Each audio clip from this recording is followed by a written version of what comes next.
The television screen flickered twice and then went black. Static crackled like dry leaves across the speakers, and Frank Miller sat still in his recliner, remote dangling from his hand, eyes fixed on the dead screen as if staring long enough might bring it back. Outside, the wind howled across the Montana plains, rattling the windows of the old ranch house like bones shaking in a dusty closet. The storm had rolled in quickly, one of those early spring tantrums the land threw every year to remind people it was still in charge. He sighed, leaned forward with a grunt, and slapped the remote a few times out of habit, as if 30 years of doing that could somehow force a satellite signal back through the clouds. But the screen stayed dark, except for a dull blue message in the corner that said, "No signal." A few months ago, that same screen had stopped showing Jeopardy on Channel 5. Last week, it stopped loading the weather. Now, nothing. Frank leaned back, the old recliner groaning in protest. He sat there in silence, feeling the storm in his bones more than he heard it outside. The power was still on, but the internet was out, again. The landline had a constant busy signal, and his cell phone sat useless on the coffee table, displaying "no service" like a cruel joke. He reached for it anyway, hoping some magical bar of reception had crept in. Still nothing. That's when the knock came, 2 short raps, barely audible over the wind. Frank struggled to his feet, muttering under his breath as he shuffled to the door. When he opened it, the wind nearly tore it from his grip.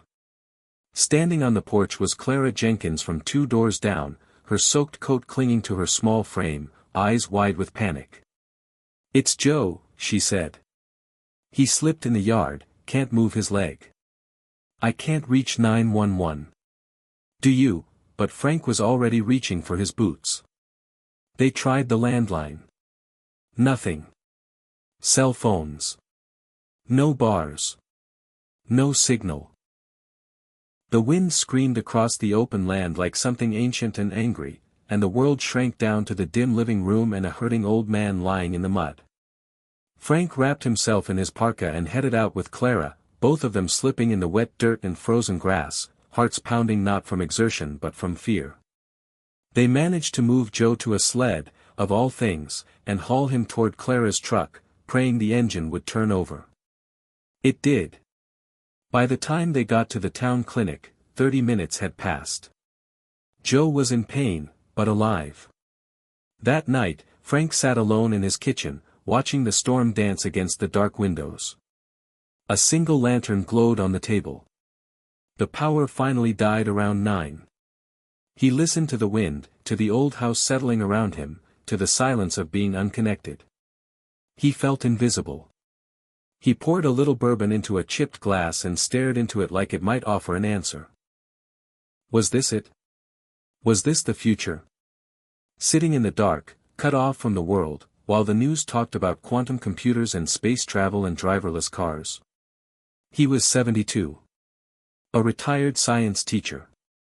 He had taught kids about stars and atoms, rockets and gravity, had told them the future was coming faster than they could imagine. But now it had come and gone and left him behind.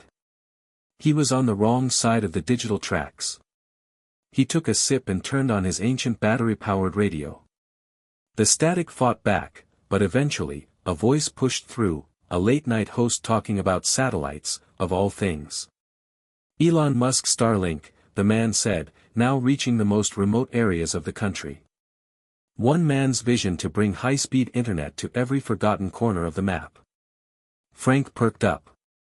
He turned the dial, fine-tuning until the voice came in clearer. Musk said, quote, "No one should be forgotten because of geography. Everyone deserves to be connected." Frank sat still, glass in hand, the words hitting him harder than he expected. Forgotten because of geography. That's what this was. That's what this had become. Not just the internet being out. Not just missing the evening news or not being able to check an email. It was something deeper. Being unconnected meant being unseen. It meant falling off the map. It meant fading. He put the glass down. The host moved on to other topics, but Frank was already lost in thought. What if everything he believed about getting old was wrong? What if this wasn't the end? What if there was more? He thought of the telescope in his garage, dust-covered, and used for years. Once, he used to teach night classes to high school kids, pointing at Saturn's rings and Venus's glow.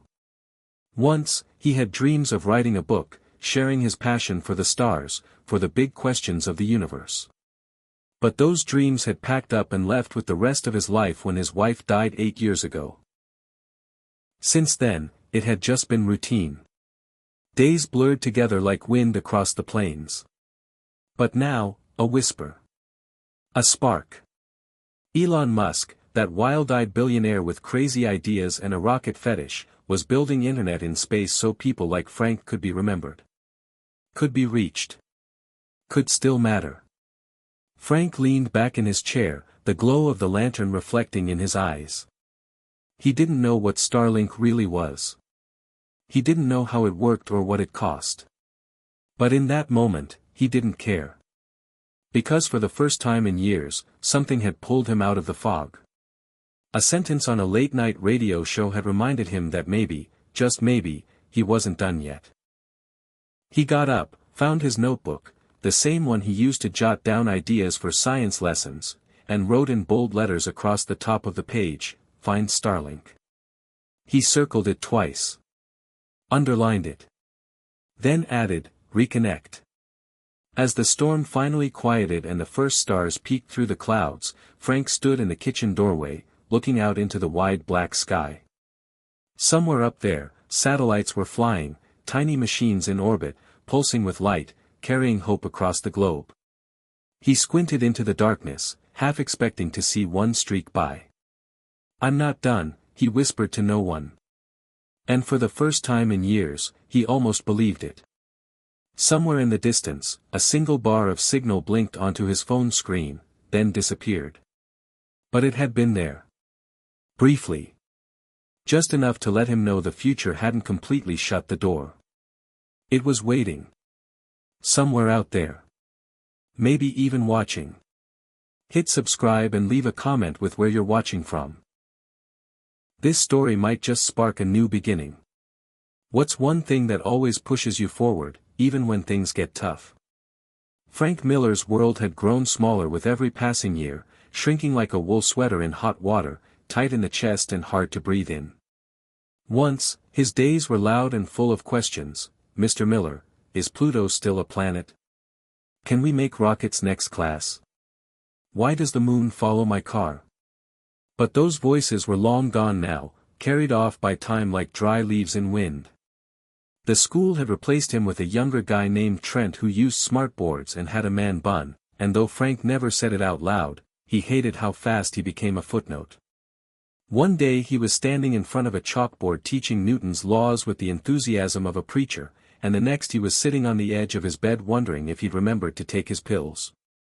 Retirement had seemed like a reward when he signed the papers. Finally a chance to sleep in, to read those books stacked beside the recliner, to maybe start writing the guide to the stars he'd always dreamed about, but time didn't open up like a gift, it curled inward like a dying flame. His wife, June, had lasted 5 years into retirement before the cancer took her. That final year had been the longest of his life and also the shortest, a blur of appointments, ice chips, whispered prayers, and the unbearable silence that followed when the hospice nurse quietly turned off the oxygen machine. After that, Frank had tried. God knows he tried. He took a ceramics class at the rec center, bought a used fishing rod, even joined a local book club, but nothing stuck. The things that once brought him joy now felt like wet matches in a cold fire pit. He stopped going to town unless he had to. Stopped calling his son after their last fight, Christmas, 3 years ago, in front of the tree with lights blinking like they were mocking the tension in the room. Kyle had accused him of being stuck in the past, of not keeping up, of pushing people away with his stubborn pride. Frank, too proud to admit his loneliness, had said something sharp about kids these days and hollow technology, and that was it. The last thing Kyle had said before walking out the door was, "You don't even try, Dad." Frank wanted to believe he did try, but the truth was harder to swallow than the pills he took every morning with lukewarm coffee. He had given up slowly, like a man walking backward into the fog. The days passed the same way: wake up, shuffle to the bathroom, check the mailbox, maybe fix something small around the house to justify the hours.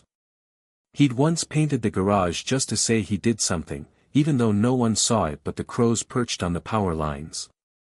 He still made dinner at 6, still set the table for 1, still turned on the evening news even if the signal cut out halfway through. His small town of Darby, Montana, didn't ask much of him, and he didn't ask much in return. The library had internet, but it was slow and mostly filled with young kids watching videos or old men arguing politics. His house's internet came and went like a shy neighbor. Never there when he needed it, always disappearing during storms or at the exact moment he tried to video call his doctor. He had a computer, an old desktop from 2009 that sounded like a jet engine when it booted up, but it still worked, more or less. Sometimes he would type into a blank Word document just to pretend he was writing something important, though most of the time he ended up staring at the blinking cursor like it was mocking him. His garage was filled with relics: his telescope, covered in a soft gray coat of dust, a stack of astronomy textbooks, boxes of lesson plans that no one would ever use again. Once, he pulled out a box labeled Lab Kits, Earth and Space, opened it, and sat in the middle of the floor, holding a model of the solar system with a cracked Pluto that had broken off the base. He held it in his hand like it was a broken piece of himself. June had always encouraged him to write that book. "You've taught hundreds of kids," she used to say. "Why not teach the world now?" But after she died, even his ideas felt too heavy to carry. Who was going to listen to a 72-year-old man with shaky hands and dial-up dreams? He kept a folder of handwritten notes tucked in the back of a drawer labeled, "For later." The truth was, he didn't know if there was a later anymore. His world had narrowed to a few rooms, a few habits, a few memories that played on loop in his mind like old reels. There was the time he'd taken his class to a dark sky park and watched them gasp at Saturn's rings. The way June used to sit on the porch with a blanket over her knees, sipping tea and asking him to name the stars as they appeared. The night he and Kyle had stayed up building a model rocket, their laughter filling the garage like music. But memories couldn't hold you up forever. They were fragile, like glass, beautiful, but not strong. He never said it aloud, but some mornings he didn't see the point of getting dressed. Some nights he fell asleep in the chair just to avoid facing the cold emptiness of their shared bed. He told himself he was fine. That he was lucky, really. A roof over his head. Meals on the table. No war, no debt, no noise. But underneath it all, there was a quiet ache, like standing at the edge of a room full of people and realizing no one sees you anymore. That's what aging felt like sometimes. Not pain or illness, but invisibility. The world moved fast now, and it didn't look back. TikTok, Bitcoin, NFTs, 5G, he didn't even know what half those things were. He tried to read articles online, but pop-ups and slow loading made it more trouble than it was worth. He felt like he was trying to read the world through a fogged-up window. Then there was the loneliness, the kind that didn't have a name. It wasn't just about missing June, or even Kyle. It was the slow erosion of being needed. When he taught, he mattered. When he was a husband, he mattered. But now? If he vanished tomorrow, who would notice? Maybe Clara down the road when his mail piled up. Maybe the librarian when he stopped coming in for his once-a-month check-ins. Maybe no one. Still, something inside him clung to a sliver of possibility. He wouldn't call it hope, not yet, but maybe the tiniest ember of curiosity. That night after the storm, after the radio show, after Elon Musk's voice echoed in his head about connecting the forgotten, Frank found himself sitting in the garage again. The wind had quieted, the moon hung low like a promise, and the air smelled like wet pine and second chances. He stared at the telescope. He hadn't touched it in years. But now, maybe, just maybe, he would clean it. Just to see. just to remember. He opened the notebook again. Under, Find Starlink, he wrote a question: could I teach again? Not in a school, maybe, but somehow. Somewhere. He didn't know how Starlink worked, didn't know if it was real or just another thing for city people. But it lit something in him that hadn't been lit in years. The idea that maybe connection wasn't just about emails and websites. Maybe it was about reminding people, reminding himself, that he still had something to give. That relevance wasn't something you lost with your hair or your hearing. Maybe it was something you chose to reclaim. And maybe, just maybe, it was still possible to reach across the void and touch another life. That night, for the first time in a long while, Frank went to bed with a plan. Small. Vague. Half-baked. But a plan. The sky outside his window was clear, and somewhere up there, satellites were dancing between stars. Carrying voices. Carrying dreams. Carrying second chances for people like him. The next morning started like all the others.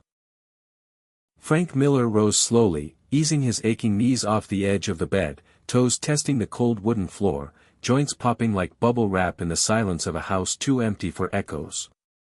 He shuffled to the kitchen, set the percolator on the stove, and waited as the coffee hissed and bubbled and filled the room with the scent of something reliable. He stared out the kitchen window while the news played low on the radio, most of it static. He caught only fragments: rising prices, somewhere flooding, another celebrity divorce, before the voice dissolved into fuzz. It reminded him that his satellite dish still wasn't working. The storm hadn't broken it entirely, but the signal had never returned to full strength. Maybe it was just old, or maybe everything broke eventually. That included people. He sat at the table, same spot he'd sat for years, spooning oatmeal into his mouth with no real appetite.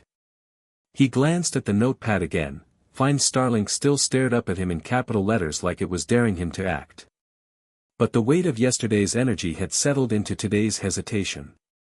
He felt the familiar doubt creeping in, the whisper that asked, "What's the point? You're too old to be learning something new. Too late to make anything out of a spark. No one's waiting for what you have to say." That voice had lived inside him for years now, patient and persistent. Still, after breakfast, he pulled the old desktop computer out from under the tarp in the garage and brought it back to life with a groan and a hum. The screen lit up like it was surprised to see him again. He opened the browser, slow, clunky, with half the screen covered in "Update Required" notices. But he typed in "Starlink near me" and pressed enter. The screen froze. Then it loaded. Barely. He clicked through the official website, squinting at the tiny font, frustrated at the lag, fingers jabbing at the mouse like that would make the pages load faster. Finally, a message: "Starlink service now available in your area. Apply for your kit today. But the cost, $5.99 for the hardware, then $120 a month for service." Frank sat back in his chair, the air hissing from his lungs. That was a lot. More than he spent on groceries in a month. He closed the laptop and rubbed his eyes. The momentum was slipping, sliding into the familiar muck of excuses and reality. He almost left it there. Almost gave up. Then, two things happened. First, he got in his truck to drive into town for his monthly check-in at the clinic. As he passed by the corner gas station, he saw 3 teenagers standing near the pump, laughing at something on a phone. Frank couldn't hear them, but he recognized the sound of mocking. It carried through body language. One of them, a boy with shaggy hair, looked toward his truck and pointed at it like it was a dinosaur. Then the boy made a gesture, pretending to hold a flip phone, flipping it open dramatically and miming confusion. The other two laughed. Frank's ears burned. He looked down at his actual flip phone on the passenger seat.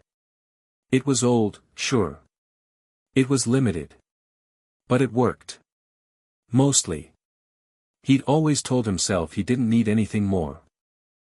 But now, seeing the smirks of kids too young to know the value of silence, he realized something unpleasant. Maybe he wasn't choosing simplicity. Maybe he was hiding in it. At the clinic, Dr. Patel took his blood pressure, listened to his lungs, and looked at his chart with a tight frown. "You've lost a little more weight," she said. "Appetite still off?" Frank nodded. "Not much to get excited about lately." She hesitated, then gently said, "You know, Frank, it might be time to ease up. You've lived a good life. Maybe it's okay to just enjoy it now, let go of all this pressure to do more." Frank smiled politely, but inside he felt a sharp chill. Ease up sounded like stop trying. Like fade quietly. That night, back home, he sat on the porch with the sky clear above him. The stars were out, sharp and bright. The air was cold, but his chest was hot with something else. Anger, maybe. Or frustration. Or the last gasps of pride. He looked up and thought. I used to teach kids about those stars. I used to show them that they belonged to something bigger. What happened? What happened to me? He went back inside, grabbed the notepad, and stared at the cost again. $599. It was too much. But then he thought of the coin collection. The one he kept in the back of the closet in a small wooden case. He hadn't opened it in years, but it was still there, a collection built with June, back when they traveled. Each coin had a memory, a place, a story. But now, they just sat in the dark. The next morning, he packed them carefully and drove to the collector's shop in Missoula. The man behind the counter was gentle and respectful. "Nice pieces," he said.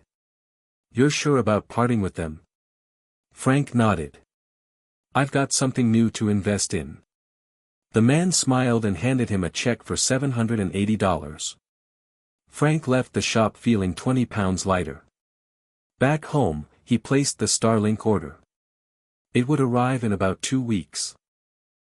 While he waited, he cleaned out the garage. Swept the floor. Organized the tools. Dusted off the telescope. It felt like preparing for guests, though none were coming. But something inside him was stirring. Like those nights before the first day of school, when the room was ready and the lesson plan was fresh and the world felt full of possibility. One evening, he found himself watching YouTube clips on the library computer. Elon Musk speaking at conferences, on podcasts, in interviews. The man was brash, awkward, brilliant. He said things like, "Some people don't like change, but you need to embrace change if the alternative is disaster." Frank wasn't sure he liked the man. But he liked the fire. The refusal to settle. The belief that even the impossible deserved a shot. And that belief, it was contagious. He clicked on a video where Elon stood on stage and said, "The future is built by those who show up. Age doesn't matter. What matters is that you try." Frank sat there long after the video ended, staring at the blank screen, the words ringing in his ears. Maybe he'd been unplugged. Maybe he'd been overlooked. Maybe he'd even allowed himself to become invisible. But maybe he didn't have to stay that way. Maybe, just maybe, he could show up again. That night, he wrote in his notebook, "I'm tired of being forgotten. I'm ready to be part of something again." The wind rattled the trees outside, and somewhere up in that vast, glittering sky, a satellite passed over quietly, unnoticed by most, carrying light and signal and a thread of connection waiting to be caught. The box arrived on a cold, cloudless Tuesday morning, the kind of morning that made the frost cling to the windows like ghostly fingerprints and the sky stretch forever in pale blue silence. Frank Miller had been watching from the window since 8 a.m., coffee cooling beside him, slippers barely keeping his feet from freezing on the old floorboards. When the UPS truck finally came bouncing down the gravel road, he stepped outside before it had fully stopped, heart tapping a rhythm in his chest he hadn't felt in a long while, something like nervous excitement, something like hope. The driver, a young man with earbuds in, dropped the box on the porch without a word. Frank didn't mind. He waved anyway and the kid gave a half nod before climbing back into the truck, country music leaking faintly from the open door before it slammed shut. Frank looked down at the cardboard box. It wasn't flashy. Just a white label with the word Starlink and a small barcode. It didn't look like a revolution. It looked like a microwave. But still, there it was. After days of waiting, of cleaning the garage and watching satellite tracker apps at the library, of brushing off his telescope and reading articles about low Earth orbit constellations, and phase array antennas, the thing that had started as a whisper on a late-night radio was now sitting at his feet, heavy with promise. He brought it inside carefully, like it contained something fragile, and set it down on the kitchen table, pushing aside the fruit bowl that had sat untouched for weeks. He cut the tape slowly, cautiously, as if worried it might disappear before he got it open.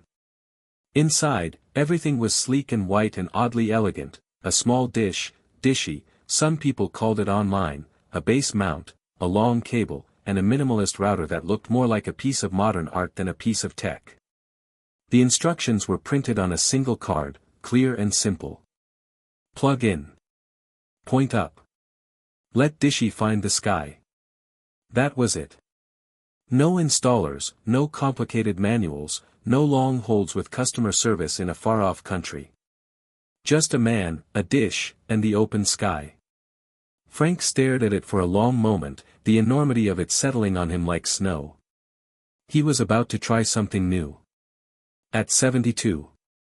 Alone. On a property that hadn't seen modern anything since before the iPhone.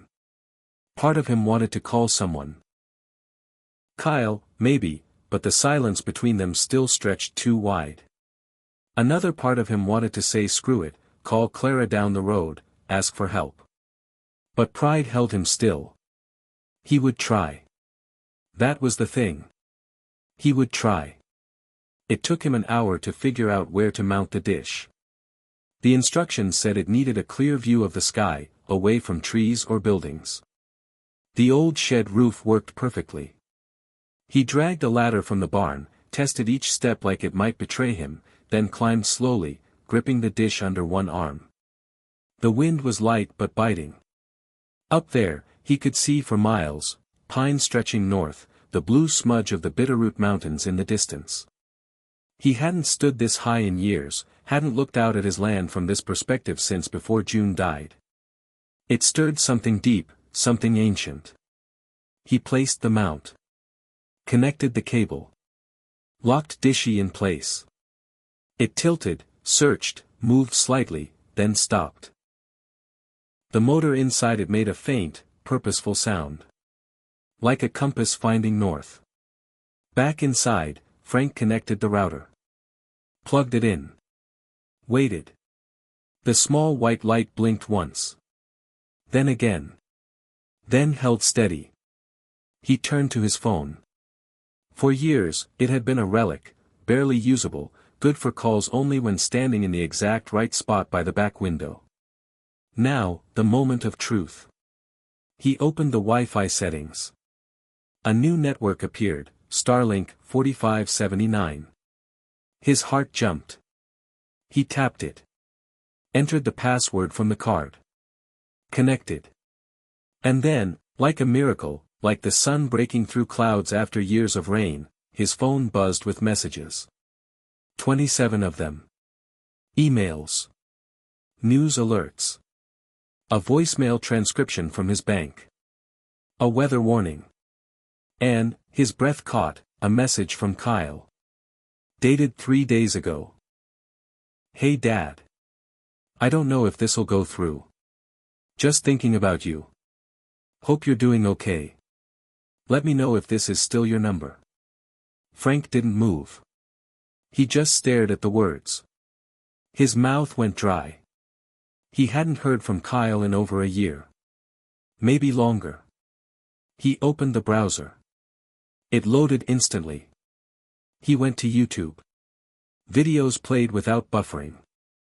He searched for James Webb Telescope and lost himself for an hour in images of galaxies millions of light-years away, his eyes watering not from age but from awe. He opened Zoom. Created an account. The camera worked, though it showed too much of his wrinkled face and too little of his cleaned-up kitchen. He laughed out loud. It sounded strange in the house. Foreign, almost. He clicked "New meeting" just to see. His own face looked back at him, grainy but alive. He was in the room again. In the world again. Not just watching from the edge but in it. He got up, went to the garage, and opened a new notebook. This one pristine, not the beat-up pad he'd been using. Across the top, he wrote, "Online Astronomy for Beginners, Instructor, Frank Miller." Under it, Week 1, How to Find the North Star. Then, in smaller letters, Lesson Plan Draft. He had no students. No followers. No website. But the idea was there, and now he had the means. Over the next few days, he watched tutorials on building a simple blog. He made one. Called it Old Man and the Stars. He wrote a short welcome post, included a photo of his telescope, and told readers, if anyone ever found it, that he'd be posting videos soon. He had no clue how to edit videos. But he'd learn. Elon Musk had built rockets with no aerospace background. Frank figured he could learn iMovie. One night, after recording his first test video, a shaky explanation of Orion's belt using a flashlight and a black towel, he sat back, exhausted but proud. Then he picked up the phone and called Kyle. It rang 4 times. Frank almost hung up. Then, "Dad?" The voice was older, wearier, but unmistakably his son. Frank's throat tightened. "Hey, Kyle. Just returning your message." There was a pause. "You okay?" "Better than I've been in a long while," Frank said. "Got internet now. Real internet. From space." Kyle laughed softly. "You're kidding." "Nope. Starlink. Works like magic. I even started a blog." Another pause. "Wow. Then, that's great, Dad." "Really?" Frank looked out the window. The stars were brilliant tonight. He could almost hear them. Whispering. "So," he said, voice lighter, "how's the family?" And just like that, they began to talk, not just small talk, but real talk. It wasn't perfect. It was slow. Awkward. But it was a beginning. Later, long after the call ended, Frank stood on the porch with a blanket around his shoulders, staring up. He had joined the sky again.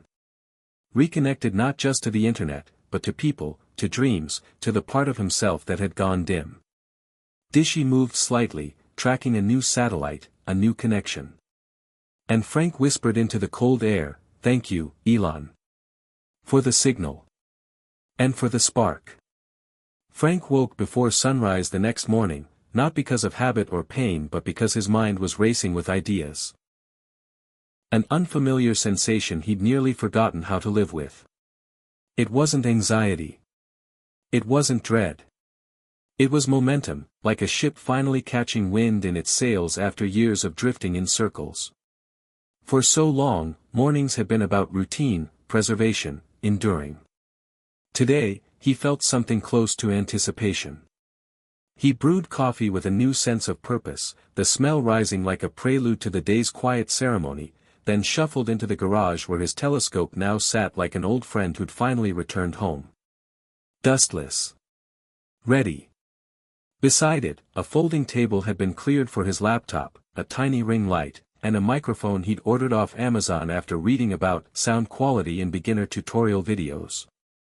The garage was still cold, smelled faintly of oil and cedar, but now it felt like a studio. A place of purpose. He opened his notebook, Old Man and the Stars scrawled across the top, and reviewed the notes for the day's recording. Intro to Constellations. The Big Dipper and Polaris. He'd even practiced a joke: if you can find the Big Dipper, you can find your way home, or at least true north, which is almost the same thing. He smiled at that line, though he hadn't yet tested if anyone would laugh. That morning he filmed his first real lesson. It took 6 takes. The first was out of focus. The second had background noise, a neighbor's dog barking like it was auditioning for the spotlight. The third, he forgot what he was saying halfway through and stared blankly into the lens, blinking like a deer in headlights. But by the 6th it was all there, his voice, calm and kind, the words flowing naturally as he held up a star map, gesturing toward a graphic he'd printed out and taped to the garage wall. "Let's talk about the night sky as a clock, not a mystery," he said at one point, hands steady, eyes clear. "It's always been there, helping us navigate. Even when we don't realize it, the stars are still showing up." He watched the final cut with a critical eye, cringing at his posture, the lighting, a few awkward pauses, but still, it was good. More than that, it was him. Not the version lost in old age or grief. The teacher. The guide. The man who still had something to give. That night, he uploaded the video to his blog and added the link to a new YouTube channel called Sky Class with Mr. Miller. It got 2 views in the first 3 hours. Probably bots, he figured. But he didn't care. It was live. Real. Out there. The next morning, there were 10 views. By evening, 22. One comment, "You remind me of my grandpa." Subscribed. Frank read that line 10 times, heart swelling in a way that surprised him. Someone saw him. He replied, "Thanks for watching. Your grandpa must be a great man." That small exchange echoed louder than it should have. It felt like conversation. A presence. A handshake through a screen. Encouraged, he recorded a second video the next day, Understanding Light Pollution. This time, he included a slideshow and edited in a clip of a city skyline versus a dark sky reserve. He even quoted Elon Musk, "We need to protect our sky the way we protect our oceans." He wasn't sure if Elon had actually said that, but it sounded right. And it gave the lesson weight. By the end of the week, he had posted 4 lessons. His blog had 37 followers. The YouTube channel had 200 views. Nothing viral. But enough to prove he wasn't shouting into a void. Someone was out there. Listening. Meanwhile, Kyle texted every few days now. Short messages. "Saw your video. Cool stuff." Or, "Mom would have liked this." Frank didn't push. He didn't pry. Just responded with warmth. "Glad you're watching," he wrote. "Hope you're doing okay." It wasn't a full repair, but it was a bridge.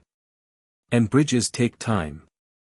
One evening, as he was reviewing comments on his latest post, he got an email from a teacher in Colorado. She wrote, "I found your blog through Reddit. I teach 6th grade science in a small rural school.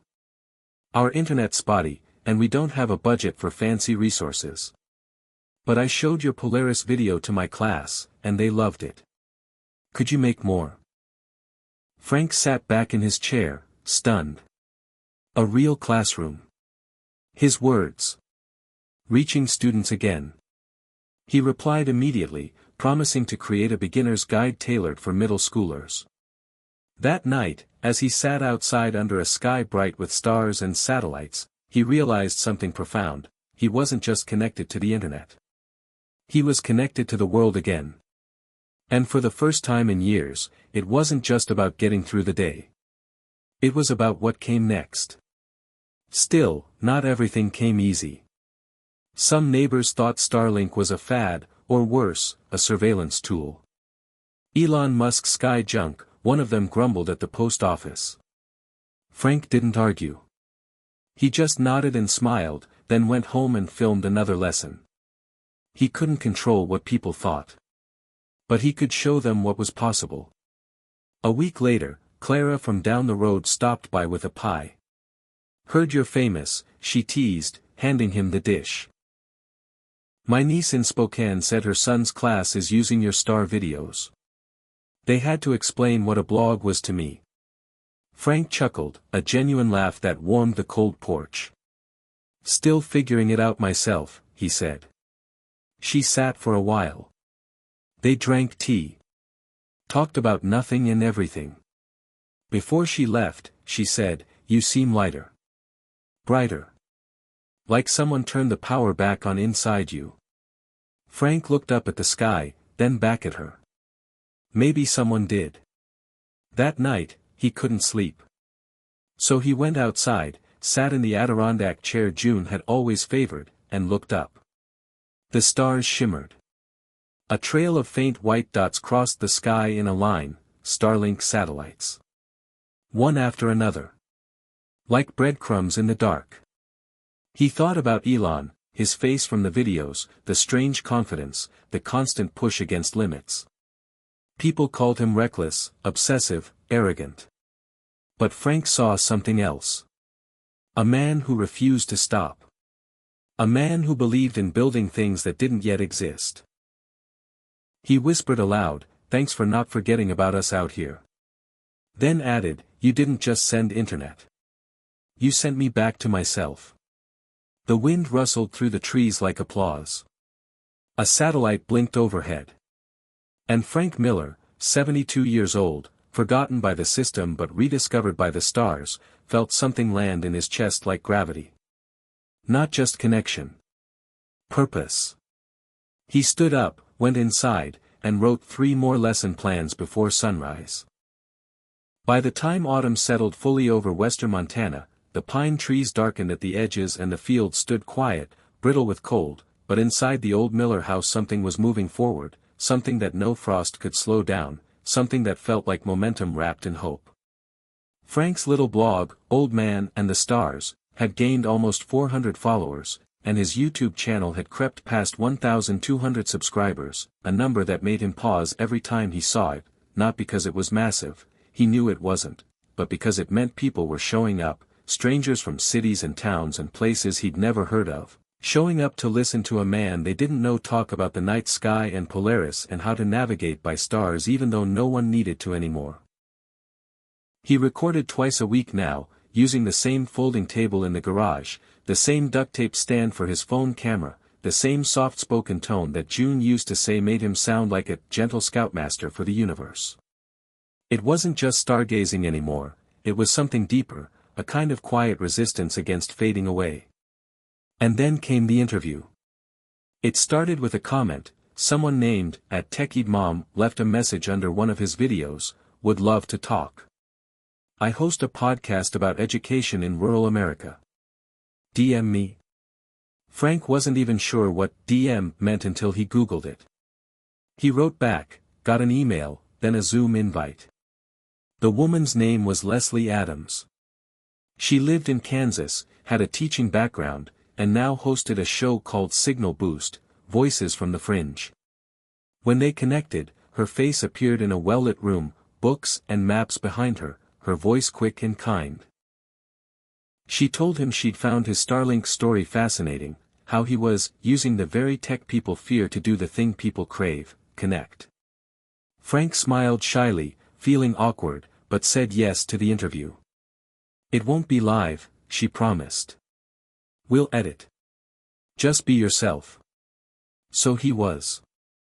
For 45 minutes, he told his story, the lost years, the broken signal, the first time Starlink lit up his router, the way that one spark had brought his world back online, literally and emotionally. He spoke slowly, honestly, with pauses that didn't apologize for themselves. He said things like, "I thought I was finished. But I guess I just needed a signal strong enough to remind me I was still here." And when she asked about Elon Musk, Frank chuckled and said, "I don't know the man, but he lit a match the rest of us could see from very far away." The episode went live 3 days later. And something strange happened. The views on his channel doubled in one day. Then tripled. Messages poured in from people who said they'd been thinking of giving up, who felt too old to start again, who had forgotten how to dream. One man from Oklahoma wrote, "I'm 68, used to be a shop teacher. Retired after my heart attack, and honestly just waited around since. Your blog got me out to the garage again. I started carving. Not sure why. Just felt like I should. A woman from Vermont said, my grandkids helped me get Starlink. I used to think learning anything new was for kids. Now I'm learning to code. At 74. Because why not? Frank read each message slowly, carefully, some more than once. He'd never been anyone important. Not really. Just a teacher with a telescope. But now, in this quiet season of life, he was becoming something unexpected, useful again. Not in the past tense. Not as a memory. But right now. Present. And with visibility came something else, critics. The first nasty comment didn't sting much. Who cares what some boomer thinks about stars? Get a job. Frank laughed that one off. But more came. This is just Elon propaganda. Another lonely old man looking for relevance. Fake story. No way this guy set it up himself. He didn't respond. Didn't feed the trolls. But he felt it, like a chill through the warm shell he'd built. Doubt slipped in. What if they were right? What if this all was just a fluke, a temporary moment, a balloon floating too close to a needle? He thought about quitting. For a moment. But then he remembered the message from Kyle earlier that week. It had read simply, watched your episode. Proud of you. That line stayed with him. Not the online comments. Not the noise. Just that one clear, true signal. He decided then and there that his life didn't need to be everyone's idea of meaningful. It just had to be meaningful to someone. To himself. And maybe to a few others who were still out there, searching for their spark. So he kept going.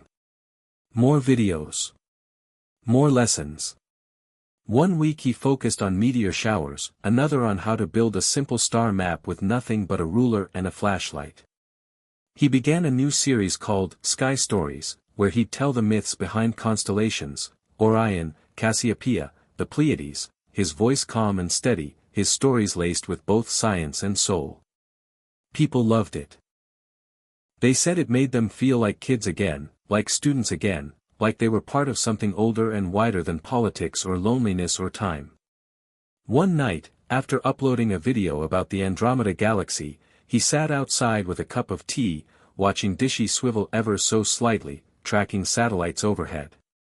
The stars shimmered between the tree branches, and he felt it again, that vast, quiet belonging. He remembered something Musk had said in a documentary, something that had struck him like lightning but took weeks to fully sink in. I want to be part of building a future I'd be excited to wake up in. Frank had written it down, circled it, and now he whispered it aloud into the autumn air. Me too, Elon. Me too. The next morning, he got a call from the local high school. A young science teacher named Mr. Jensen. I know you used to teach, he said nervously, and I was wondering if you'd be interested in coming in, virtually, of course, for a guest lecture. Frank almost said no out of instinct. But instead, he said yes. That Friday, he appeared on a projector screen in front of 26 high school juniors. The camera was blurry. The mic wasn't great. But when he finished explaining how stars move across the sky, the whole class clapped. Mr. Jensen emailed him later and said, they're still talking about it. Some of them looked up at the sky for the first time in months. Frank sat back in his chair, smiling faintly. That night, he sent a short email to Kyle. Taught again today.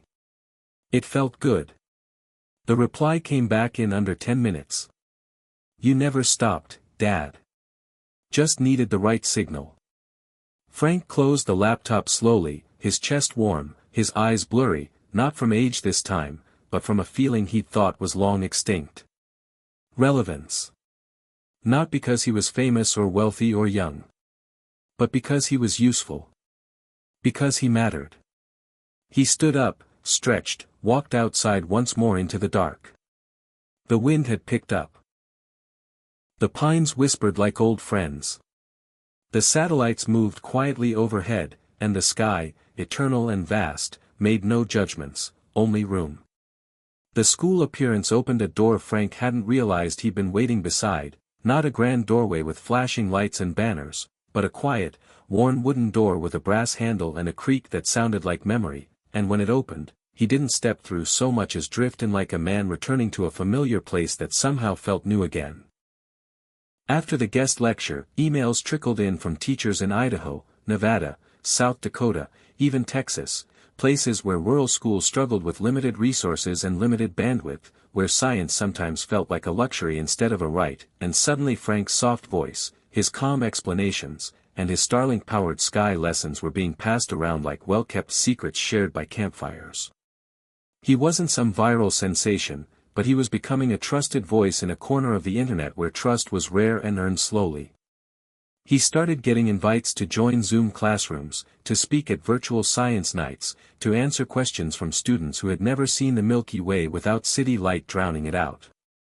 He adjusted his schedule, built a calendar with color-coded stickers, and labeled it, Tours of the Universe. Some mornings he woke at 6 a.m. to prep for a 7 a.m. East Coast call with a group of 8th graders who called him, Mr. Space Grandpa, with genuine affection. He'd smile at the screen, answer their questions about black holes and galaxies, and always end with something practical like, don't just look at the stars, let them remind you how much is still possible. Somewhere around late October, a retired educators group reached out to him with an idea. Would he consider offering a virtual astronomy course specifically for seniors, people like him, people who had aged out of the classroom but hadn't aged out of curiosity? He paused. He hadn't thought about teaching adults. Most of his focus had been on youth. But the more he thought about it, the more it made sense.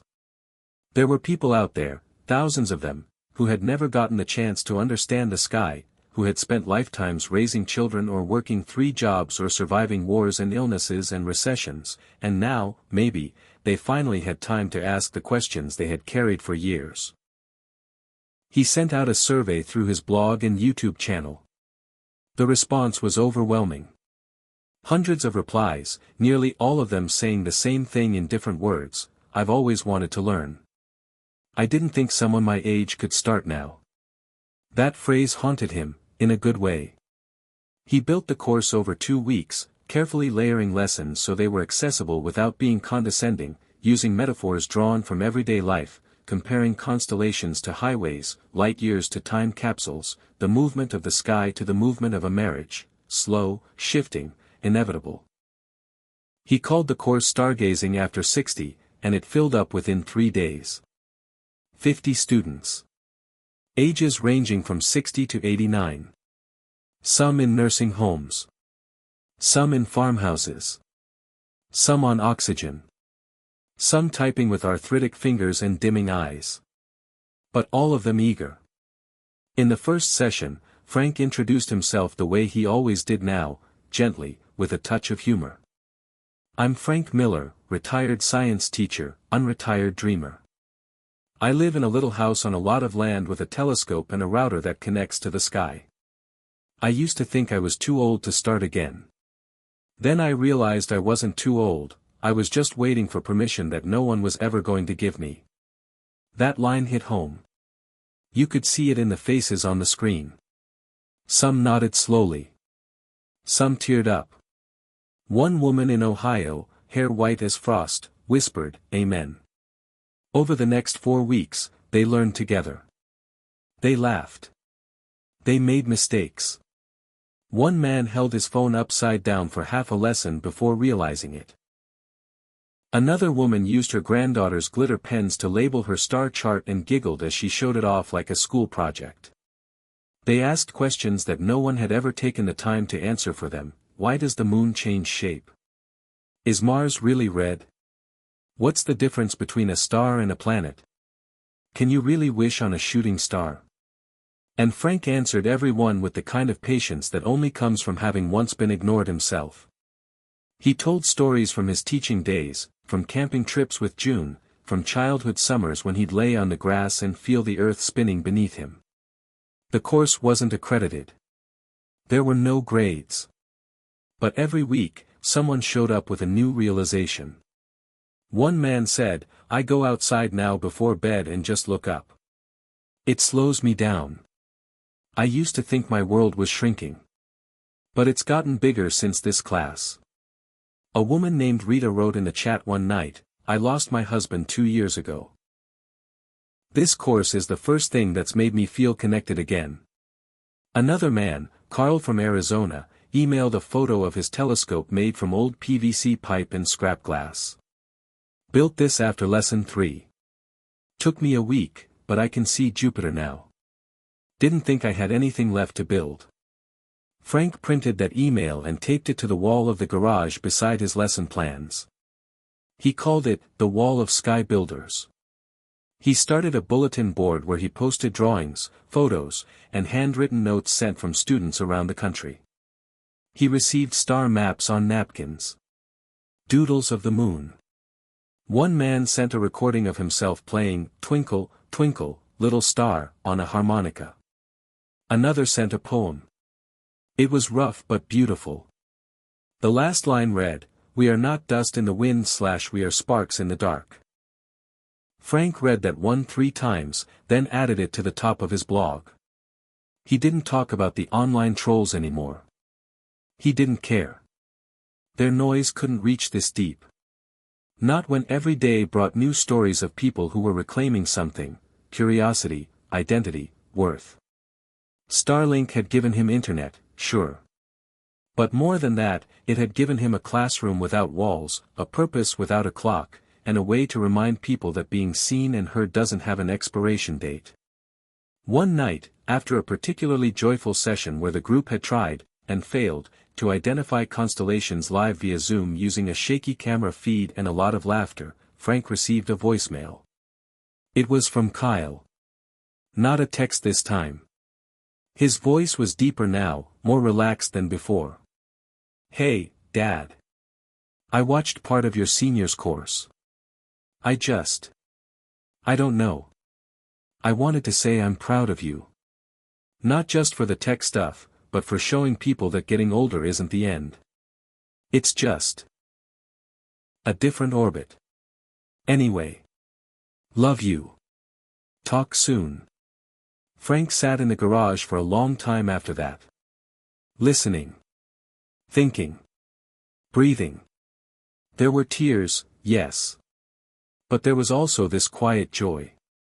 A joy that doesn't come from going viral or being applauded. A joy that comes from usefulness. From legacy. From building something that keeps giving long after you've gone to bed for the night. He looked up at Dishy, now mounted firmly on the shed roof, always moving, always scanning. Then at the old telescope, always pointed at something far away but real.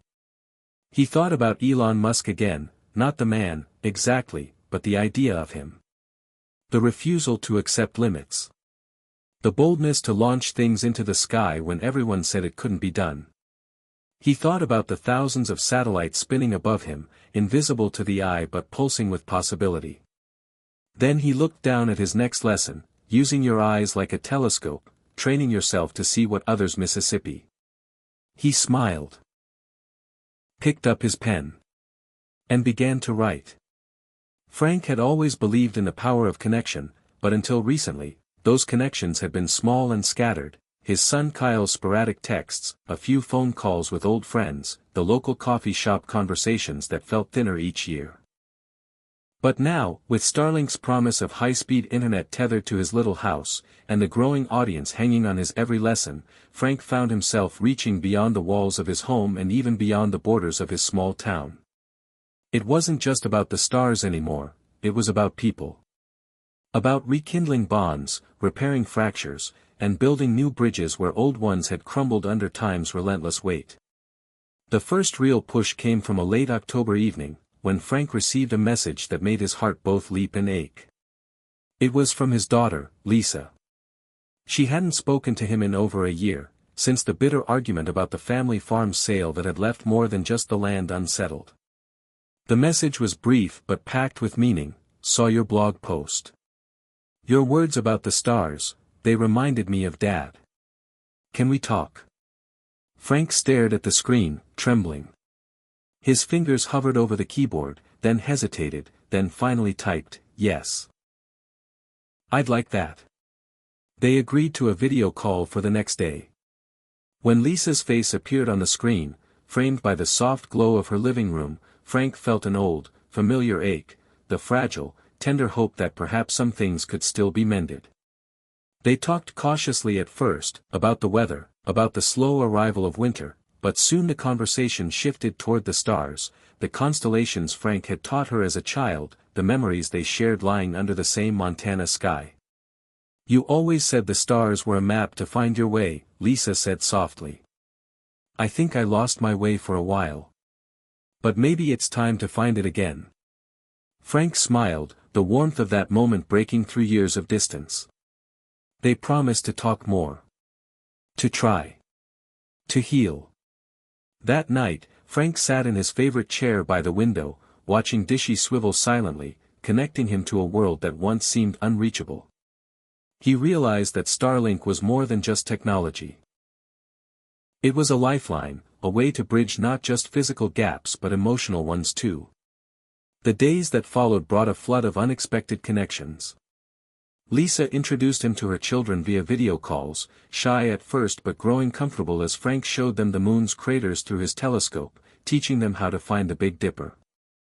Kyle, too, reached out more often, sending photos of his new job and the dog he'd adopted. Old friends, some he hadn't spoken to in decades, started popping up in his inbox, drawn by the blog, curious about the man who refused to fade quietly. It was as if the internet had become a web of second chances. But not every connection was easy. One evening, as Frank prepared for a live Q&A with his stargazing after 60 class, a message popped up from a stranger named Teresa, a retired nurse in rural Alabama.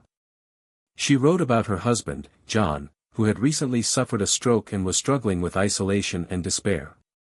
She wondered if Frank could speak to people like them, those cut off from community, from technology, from hope.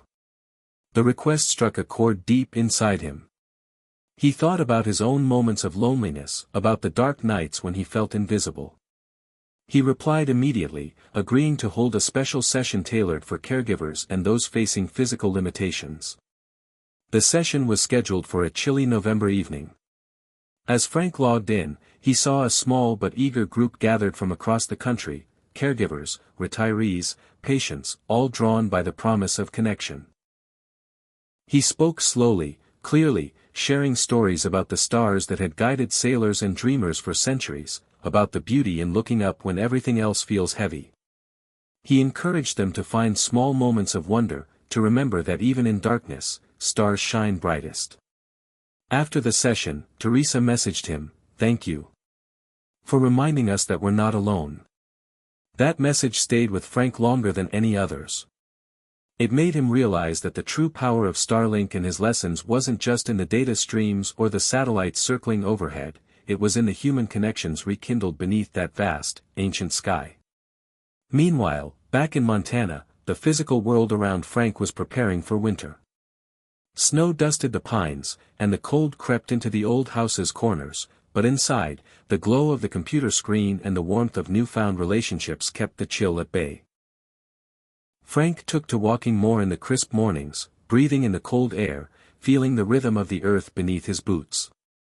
These walks became a new kind of meditation, a way to process the emotional tide stirred up by reconnecting with family and strangers alike. One morning, on a frost-covered trail, he bumped into Martha, a neighbor he hadn't spoken to in years. They exchanged nods, then smiles, then stories, about the weather, about the beauty of the changing leaves, about the loneliness that winter sometimes brings. Martha told him she'd been following his blog, that his stories had given her courage to pick up her camera again after decades. They made plans to meet for coffee, a small gesture that felt monumental. Frank realized that the ripples of connection he was creating were spreading farther than he imagined, across states, across generations, across the invisible lines of time and distance. And yet, despite all the progress, a quiet fear lingered beneath the surface. Frank wondered if the technology that had brought him back to life might one day feel like a trap, a reminder of the world moving too fast, of the young surpassing the old, of the inevitable march of time. He thought about Elon Musk again, not as a distant figure but as a symbol of relentless forward motion, of defying limits. He remembered Musk's words from a recent interview: "If something is important enough, even if the odds are against you, you should still do it." Frank held those words close. They fueled his determination to keep reaching out, keep building bridges, keep lighting fires in dark places. One night, after a long day of virtual classes and family calls, Frank sat by the window with a cup of chamomile tea, watching the satellites glide silently across the black canvas above. He felt a surge of gratitude, not just for the technology, but for the human spirit it connected. He whispered into the quiet room, "This is why we reach out. To remind each other that we matter." The next morning, an unexpected email arrived from the local library in Missoula, Montana. They invited Frank to lead a monthly in-person stargazing event, bridging his virtual work with the physical community. The thought of standing beneath the sky, surrounded by neighbors, felt thrilling and terrifying all at once. But he accepted. The first event was held on a clear December night. About 30 people showed up, young families, retirees, curious teenagers, and a few skeptics. Frank set up his telescope, handed out star charts, and began telling stories about the constellations, the mythology, the science. The air was crisp, the stars bright, and for a moment, time seemed to stretch and fold in on itself. As people took turns looking through the telescope, gasps of wonder escaped, laughter bubbled up, and conversation sparked. A little girl pointed excitedly at Orion's belt, and an older man shared a memory of stargazing with his late wife. Frank felt a deep sense of fulfillment wash over him. This was the new legacy he had been building, one star, one person, one moment at a time. In the weeks that followed, the events grew in size and energy. Local newspapers wrote stories about the Starlink stargazer, who was bringing light to the darkest nights. Invitations came from nearby towns and community centers. Frank found himself traveling occasionally, his laptop and telescope always packed and ready. He was no longer a man waiting to fade away. He was a man who had found his orbit, circling the sky with purpose and passion. One afternoon, as snowflakes began to fall gently outside, Frank received a video message from Elon Musk himself. It was brief but sincere: "Frank, your story reminds me why we do what we do. Keep looking up. Keep pushing forward." Frank watched the message 3 times, feeling a surge of pride and humility. He didn't need to be famous. He didn't need to be young. He just needed to be willing, to reach out, to keep moving, to shine in his own way. As winter deepened, Frank sat by the fire, writing his next blog post. He titled it, "Reaching Out, The Power of Connection in a Wired World."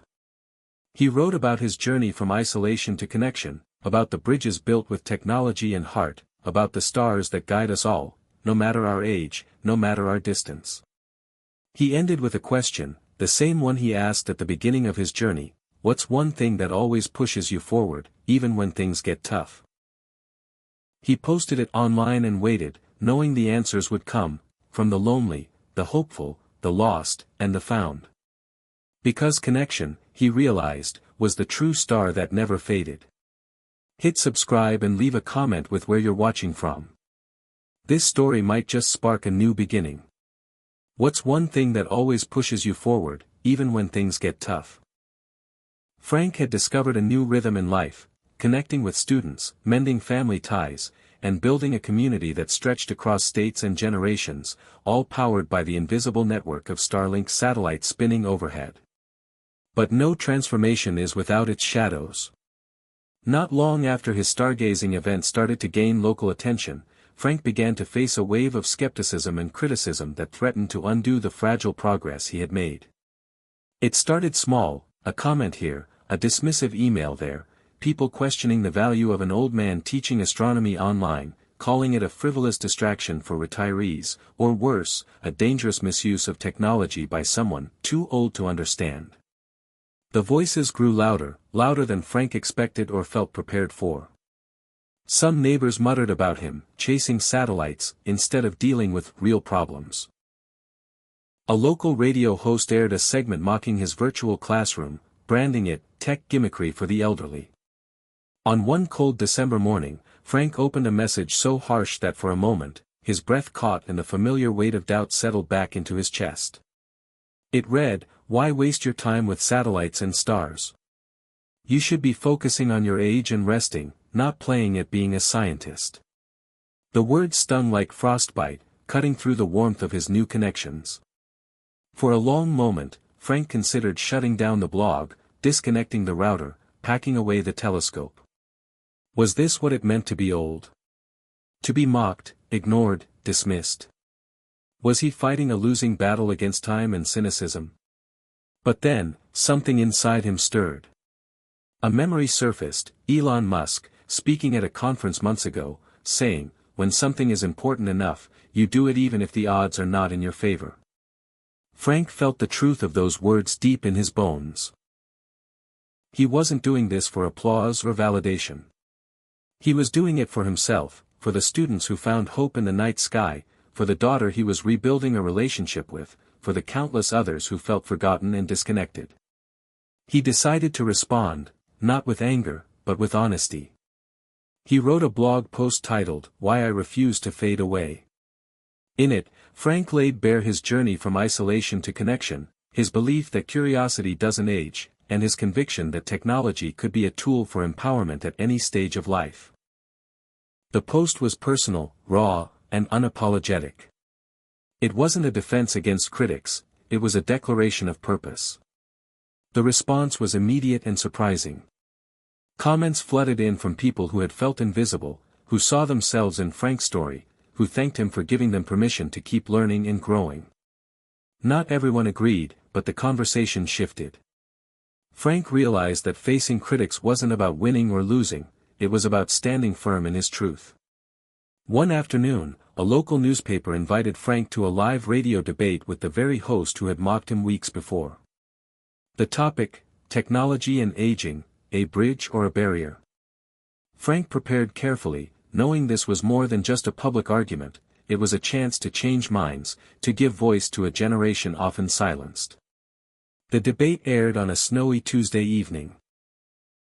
Frank sat in front of his laptop, dishy satellite dish gleaming faintly in the background, and listened as the host began with a skeptical tone, questioning the value of high-tech projects like Starlink for older Americans. Frank responded calmly, sharing stories from his virtual classroom, the emails from seniors rediscovering joy and purpose, the bridges built across miles and isolation. He spoke not as a technologist, but as a man who had refused to be defined by age or limitation. The host pushed back, raising concerns about privacy, dependence on technology, and the digital divide. Frank acknowledged these issues honestly but pointed to Starlink's mission to reach even the most remote corners of America, to give people choices they never had before. He emphasized that technology was a tool, but the real power lay in human connection and resilience. When the debate ended, Frank felt a mixture of relief and exhaustion. The next day, the newspaper ran an editorial praising Frank's perspective as a reminder that aging is not a death sentence but a doorway to new possibilities. That endorsement helped soften some of the local skepticism.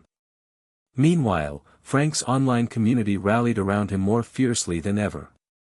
His students sent messages of support, sharing their own stories of overcoming doubt and fear. Lisa called more often, encouraged by her father's courage to face criticism with grace. Kyle sent a video saying, "Dad, you're showing everyone what it means to keep fighting." Frank understood then that criticism was part of the journey, not an obstacle but a signpost marking where growth happened. He began incorporating discussions about resilience into his lessons, teaching his seniors not only about stars but about how to shine despite the dark. One session focused entirely on stories of famous figures who faced rejection and failure, how Einstein was once called a slow learner, how Helen Keller overcame blindness and deafness, and yes, how Elon Musk's early rockets failed spectacularly before success. The class was moved by these stories, and many shared their own moments of doubt and perseverance. Frank felt a new sense of mission, not just to teach astronomy, but to inspire courage in the face of adversity. But the hardest moment came when a trusted friend, Bill, a retired engineer and longtime neighbor, pulled Frank aside one chilly morning. Bill's face was lined with worry. "Frank," he said quietly, "I admire what you're doing, but don't let the critics get to you. Sometimes people just can't see beyond their own fears." Frank nodded. "I know. But I think it's more than that. It's about change. People are afraid to change, afraid to admit that growing older doesn't mean giving up." Bill smiled sadly. "You're braver than me." That conversation lingered. Frank realized that in many ways, his fight was also about changing hearts, not just minds. He started planning a community event called Bridging the Gap, a gathering for people of all ages to share stories, confront stereotypes, and celebrate the potential in every stage of life. With Starlink's reliable connection, he coordinated virtual speakers, local musicians, and storytellers from across the country. The event was held in late January at the community center, where a crowd gathered amid winter's grip, eager for warmth and connection. Frank opened the event with a simple message: age is not the end of the story. It's a chapter full of possibility. We're here to listen, to learn, and to shine. Stories flowed. Of hardship and hope, loss and renewal, fear and fierce determination. A teenager spoke about caring for her grandmother and learning from her wisdom. An octogenarian shared how she started painting again after decades. A veteran talked about rediscovering purpose through volunteering. The room felt alive with shared humanity. Frank watched, heart full, as the walls between generations melted away. In that moment, he knew his work was just beginning. He returned home that night, tired but hopeful, and looked up at the clear sky. The stars glittered like promises, steady, patient, eternal. He whispered, "We're not done yet." Over the next months, Frank faced more challenges: technical glitches during live sessions, the occasional discouraging comment, the ebb and flow of motivation that accompanies any meaningful change. But each time, he reminded himself of the faces in his classes, the voices that had reached back through the silence, and the light he was helping to kindle in others. He expanded his lessons to include practical tech help, guiding seniors through setting up devices, navigating apps, and staying safe online. He partnered with local libraries and senior centers, using Starlink's connectivity to bring workshops and events to places that once had no access at all. Slowly but surely, the narrative began to shift, not just about him, but about aging and technology in America. Frank became a symbol of possibility, proof that the digital age could be inclusive and empowering, not isolating and alienating. One afternoon, while sorting through messages, Frank found a letter from a woman named Evelyn in Wyoming. She wrote about how, after years of feeling invisible, she had joined Frank's class and found a community that welcomed her curiosity and enthusiasm. "Your courage inspired me to try again," she wrote. "Thank you for showing me that it's never too late." Frank kept that letter on his desk, a daily reminder of why he fought to face the critics. Because beneath the noise, beneath the fear, there was a growing chorus of voices ready to embrace a new narrative, one where age was not a barrier but a bridge, where technology was not a threat but a tool, and where every person could find their place among the stars. The critics were still there, but Frank had learned to see them not as enemies, but as part of the landscape he was helping to change. Like the night sky, filled with darkness but punctuated by light, his journey was one of resilience and hope. And as long as there were stars to guide him, Frank knew he would keep reaching for them, and bringing others along on the journey. Frank sat quietly in his worn leather chair, the soft hum of the Starlink modem filling the room with a comforting background noise. Outside, the Montana sky was a deep indigo, sprinkled with countless stars, each one a beacon of hope, a reminder of how vast the universe was and how small yet significant each of us could be. Tonight, though, Frank's thoughts were not on the cosmos, but on purpose. The kind of purpose that drives people forward even when the road seems long and the obstacles insurmountable. In the months since his community event, Bridging the Gap, Frank had seen the power of connection rekindled in his own life and in the lives of those around him. He'd heard stories of seniors starting new businesses, learning to code, or simply picking up hobbies they'd long abandoned. But more importantly, he'd witnessed a profound shift in mindset, not just in others but within himself. For years, Frank had carried the heavy weight of regret, the dreams left unfulfilled, the opportunities missed, the words left unsaid. Now, with Starlink's technology and Elon Musk's example of relentless innovation as his compass, Frank was discovering that purpose was not something found in youth or career milestones but something reignited at any age. He thought back to a conversation with Lisa just a week earlier, where she confessed how watching her father embrace change had given her courage to face her own fears. It was then that Frank realized that purpose wasn't about grand gestures but small acts that ripple outward, touching lives in unexpected ways. The next morning, Frank set out on his daily walk, the crunch of snow under his boots grounding him in the present. The cold air filled his lungs, invigorating and sharp. He passed the familiar faces of neighbors, exchanging nods and smiles that had grown warmer over the months. He stopped at the post office, picking up a letter that made his heart leap, a formal invitation to speak at the state's annual Senior Leadership Conference. The organizers wanted him to share his story, to inspire others with his journey from isolation to impact. Frank felt a mixture of excitement and nerves.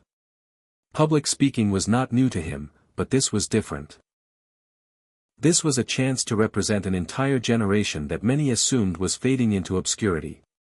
The weeks that followed were a blur of preparation. Frank researched, rehearsed, and reached out to his network for support. He crafted a speech that wove together personal anecdotes, lessons from Elon Musk's fearless pursuit of change, and the transformative potential of technology like Starlink. When the day of the conference arrived, Frank stood backstage, the hum of chatter filtering through the curtain. He glanced at the podium, the microphone, the sea of faces waiting expectantly. He thought of the critics, the skeptics, the lonely nights he'd endured. Then he remembered Musk's words, "Some people don't like change, but you need to embrace change if the alternative is disaster." Taking a deep breath, Frank stepped into the spotlight. The room was filled with hundreds of seniors from across Montana, many of whom shared his struggles and fears. He spoke with honesty and passion, sharing how Starlink had brought the world to his doorstep and how embracing new technology had reignited his zest for life. He recounted moments of doubt and defeat but emphasized the importance of pushing through to find purpose beyond the pain. As Frank spoke, he saw nods of recognition, tears glistening in eyes, and smiles blooming like wildflowers in spring. After his talk, a flood of people approached him, some with stories of their own, others with questions about how to get connected, all hungry for a spark of hope. Frank realized that his voice was no longer just his own but part of a chorus singing the anthem of possibility. The conference became a turning point. Frank was invited to collaborate with state programs focused on digital inclusion, senior wellness, and community engagement. He helped design workshops that combined tech training with emotional support, bridging gaps that had left many isolated. His blog grew, his classes expanded, and Starlink's reach into remote areas flourished. But with this growth came new challenges. Frank grappled with balancing the demands of his expanding role and the quiet moments that fueled his creativity and reflection. He struggled with self-doubt, wondering if he was doing enough or if his age was a ceiling he couldn't break. One evening, after a particularly long day, Frank scrolled through an old journal and found a note he'd written years ago: "Purpose is not a destination, but a journey. Keep moving forward." The words steadied him like an anchor in a storm. He realized that purpose wasn't a trophy to win but a fire to tend, kindled by small acts of courage and connection. Around that time, a letter arrived from a woman named Marlene, a retired schoolteacher from a small town in Idaho. She wrote about how Frank's story inspired her to start a local tech club for seniors, where they met weekly to learn, laugh, and support each other. Your journey gave me the permission I needed to try, she said simply. Frank kept Marlene's letter on his desk, a reminder that his impact was not just in the numbers but in the lives transformed. Inspired, Frank began to experiment with new formats, podcasts, virtual reality stargazing tours, and interactive online forums that fostered community and creativity. He collaborated with younger tech volunteers, creating a vibrant exchange where wisdom met innovation. Through it all, Frank remained grounded by the lessons Elon Musk's story taught him, that fearlessness wasn't the absence of fear but the decision to act despite it, that innovation required persistence and humility, and that the most radical act was to keep dreaming and doing, no matter the odds.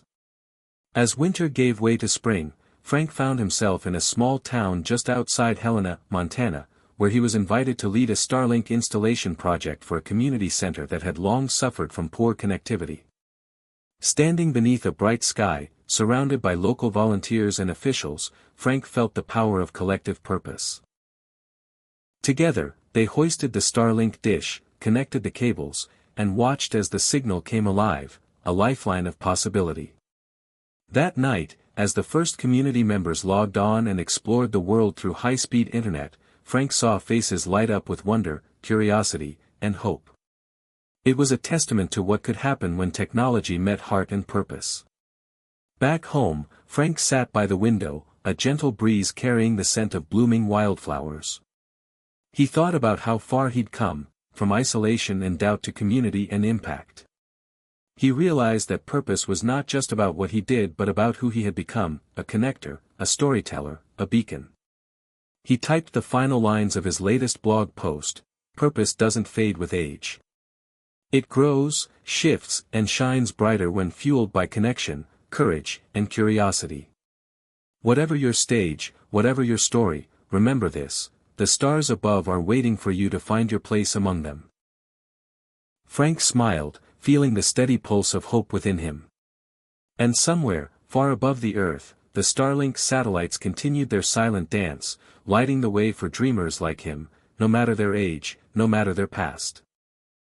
Frank felt a surge of quiet excitement as he prepared for the next phase of his journey, connecting not just people separated by geography but those separated by years and experiences. His Starlink-fueled world was no longer just about technology or astronomy, it had become a mission to heal the invisible divides that often fractured families and communities. In his small Montana town, the divide between the older generation and the younger had always been palpable. Conversations were brief, marked by misunderstandings, frustration, and a growing sense of alienation on both sides. Frank knew firsthand how loneliness and isolation could creep in like a cold shadow, and he believed Starlink's technology, combined with empathy and storytelling, could be the bridge that healed these gaps. The idea came from a simple conversation with his granddaughter, Emily, who was home from college. "Grandpa," she said, "so many kids at school feel like their grandparents just don't get them, and maybe the feeling is mutual. What if there was a way to bring us all together? Not just in the same room, but really connect?" That question sparked something in Frank. He reached out to a local community center and proposed an intergenerational project, Bridging Time, where seniors and young people would come together online and in person to share stories, skills, and dreams. The goal was to use Starlink's reliable internet to break down barriers, creating a space where age was not a wall but a doorway. The first session was tentative. Older participants sat with laptops and tablets, some unfamiliar with the technology, others hesitant to open up. Younger participants arrived, some curious, some skeptical. Frank opened the meeting with a story from his own life, the regrets he carried, the mistakes he'd made, and the lessons learned. He talked about how Elon Musk's fearless spirit reminded him that change, though hard, was possible and necessary. Slowly, the atmosphere shifted. A young woman named Jasmine shared her passion for environmental science, and an older man named Carl talked about his years as a forest ranger. They found common ground in their love for the outdoors, sparking a conversation that flowed easily and deeply. Over the weeks, the group grew closer. They traded skills, seniors taught knitting and cooking recipes handed down through generations, while younger members shared social media tips and gaming strategies. They collaborated on community projects, like planting a neighborhood garden and creating a digital archive of local history. The sessions were filled with laughter, shared frustrations, and moments of genuine connection. One evening, Emily led a virtual stargazing session, guiding the group through constellations and celestial stories. As the camera panned over faces illuminated by the glow of screens and stars, Frank felt a profound sense of hope. Here was proof that technology could humanize, not isolate, that connection was possible across any divide. But not all moments were easy. At times, old wounds surfaced, unspoken grievances, misunderstandings, generational stereotypes. Frank found himself mediating conversations with patience and humility, reminding everyone that true connection required vulnerability and listening. During one particularly tense session, a disagreement about politics threatened to unravel the fragile trust they'd built.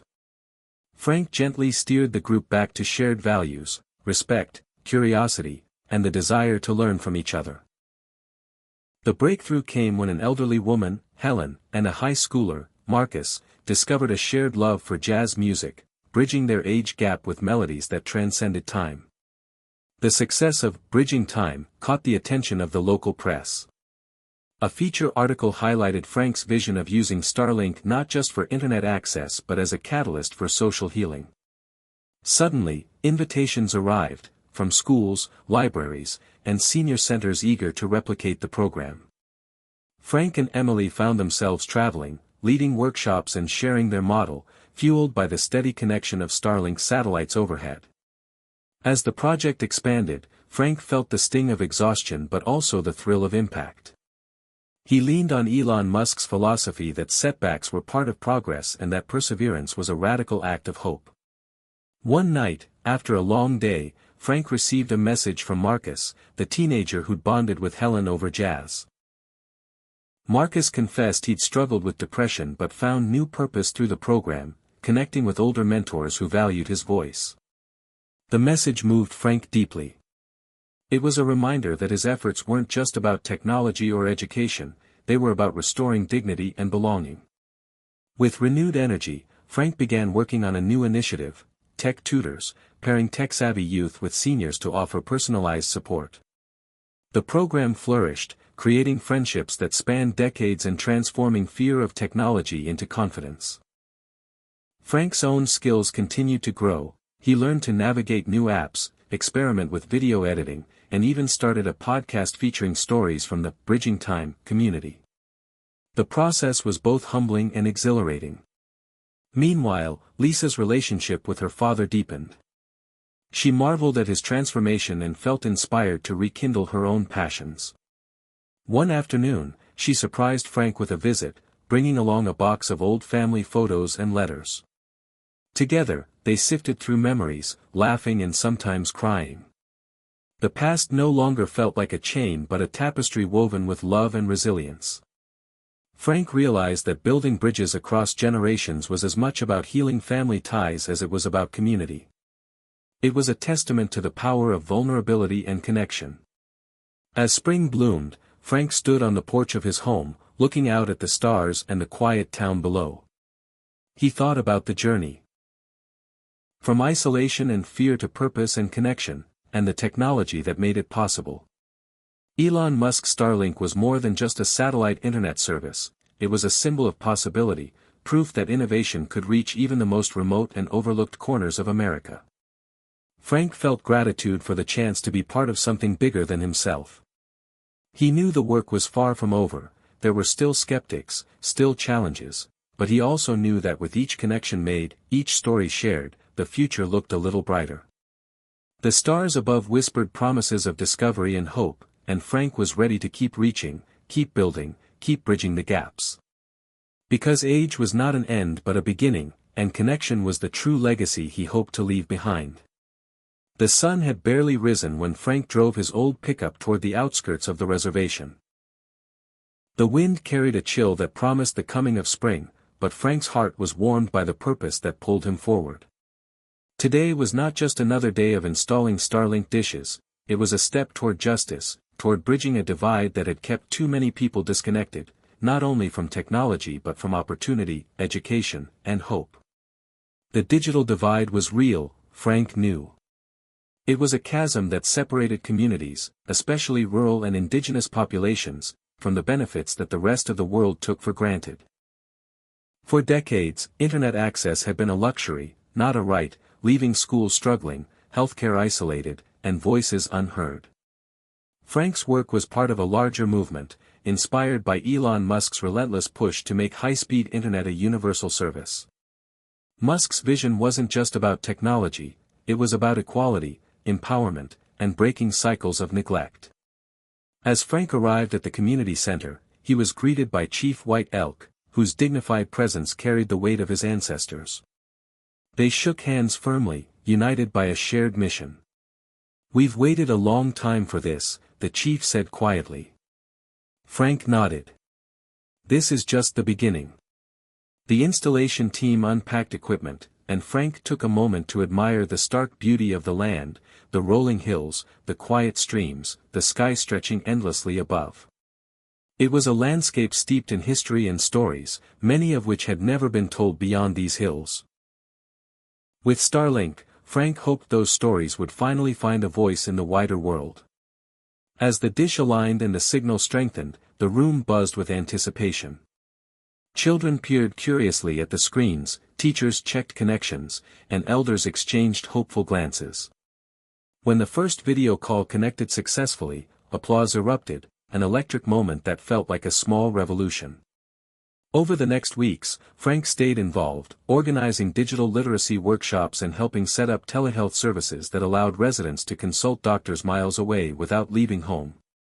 He watched as young students accessed online courses that had once been unreachable, expanding their horizons beyond the reservation. But the journey was not without obstacles. Skepticism lingered in some voices, concerns about technology replacing tradition, fears of losing cultural identity, and mistrust born from a history of broken promises. Frank approached these concerns with respect, listening deeply and learning how to weave technology into the fabric of community values rather than imposing it. He connected with local leaders to incorporate native languages and customs into digital content, ensuring the tools honored, not erased, heritage. One afternoon, during a storytelling circle, an elder named Mary shared a tale passed down through generations. Frank recorded it with permission, helping create a digital archive accessible to future generations. This blend of old and new symbolized the power of connection, not just through wires and signals but through hearts and histories. Word of the project spread beyond the reservation. Neighboring towns reached out, eager to partner and learn. Frank realized that Starlink's potential was a catalyst for community-driven change, sparking initiatives in education, healthcare, and entrepreneurship. He collaborated with educators who developed remote learning curriculums tailored to rural students, with healthcare workers who expanded telemedicine access, and with small business owners who began to tap into e-commerce. Yet Frank never lost sight of the personal stories amid the data and technology. There was Sarah, a mother of 3, who could finally attend online parenting classes and connect with support groups. There was James, a high schooler who, thanks to reliable internet, landed a scholarship for a college program in computer science. Each success was a thread weaving a larger tapestry of hope and progress. One evening, Frank sat by the campfire with Chief White Elk and other community members. The flames danced, casting shadows on faces weathered by time but glowing with optimism.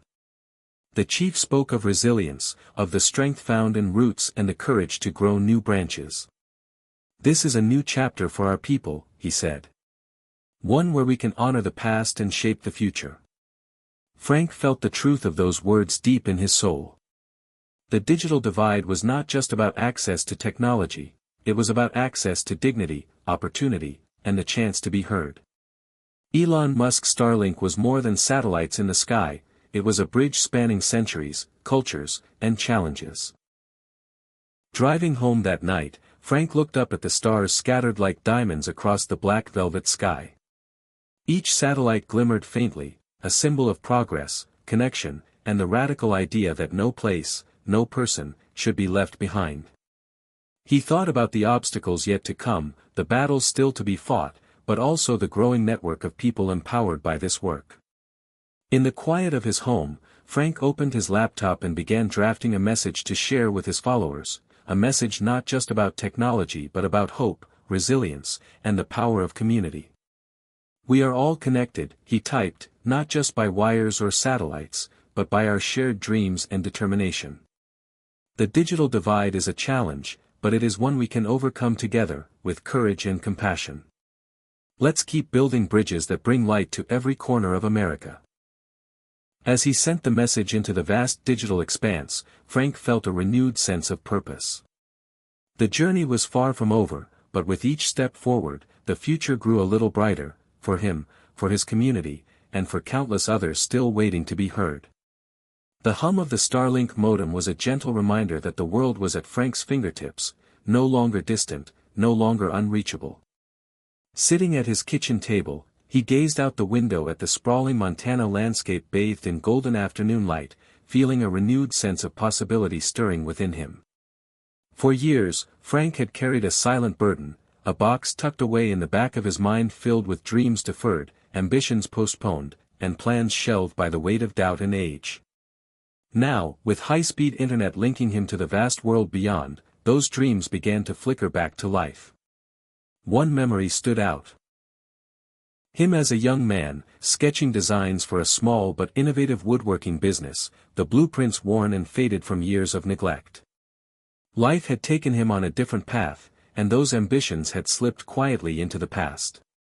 But the spark reignited by Elon Musk's daring ventures and the promise of Starlink inspired Frank to reconsider what was possible, even now. That evening, Frank pulled out his old notebooks and plans, spreading them across the table like relics waiting to be rediscovered. With a steady hand, he began to draft new ideas, blending his woodworking skills with new technology, envisioning products that could reach customers far beyond the local town. The internet was no longer just a tool for connection, it was a gateway to entrepreneurship, to reclaiming purpose and creativity. Frank shared his vision with Lisa, who had come to appreciate her father's transformation more each day.